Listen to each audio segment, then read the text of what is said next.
Acts 15:28-29 of the New International Version of the New Testament states, "It seemed good to the Holy Spirit and to us not to burden you with anything beyond the following requirements. You are to abstain from food sacrificed to idols, from blood, from the meat of strangled animals, and from sexual immorality. You will do well to avoid these things." You will see in this picture an altar, not to the gods, but to ancestral ghosts. Most citizens of Cambodia believe that by giving food to the spirits, you will obtain good luck and possibly feed your past relatives that may be suffering in hell. They believe the soul of the food is transferred to the hungry soul of the deceased.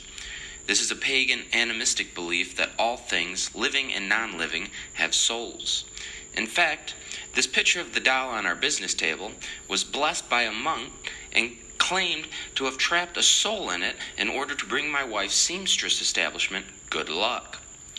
These pagan beliefs were incorporated into the Theravada Buddhist religion that was eventually adopted over time. But Theravada Buddhist beliefs alone are pagan and borderline satanic in nature. My studies in the West regarding East Asian philosophy, especially Buddhism, emphasize that Buddhism was more of a philosophy stressing non-engagement and the rejection of materialism. This could be further from the truth when you actually live in East Asia and experience Buddhist practices firsthand. Mukhalinda is the name of Naga, the snake-like being from the underworld who protected Buddha after his enlightenment. Naga protected Buddha during a 7-day storm that followed Buddha's enlightenment. Remember, the number 7 is associated with the Lord our God. After cloaking Buddha from the torrential storms, Naga transformed into human and bowed before him. Considering the serpent has been associated with evil since the beginning of civilization, based on the story, one can easily infer that Buddha is a steward for Satan and obtained his blessing. Buddha was misguided by the devil, and in doing so, he helped lead millions astray. In fact, the largest casino in Cambodia seen here is called Naga World. Just like a casino, a world of snakes is meant to provide hope, deceive, and then destroy you. I want to go back to the Bible verse I referenced before. Note the emphasis on abstaining from blood. Some religions, like the Jehovah's Witnesses, adhere to this by abstaining from blood transfusions, and for good reason.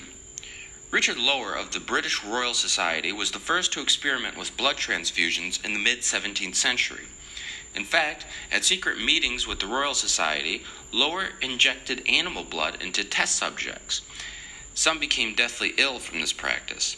This was a clear violation of the rule of God, and the Catholic Church knew so.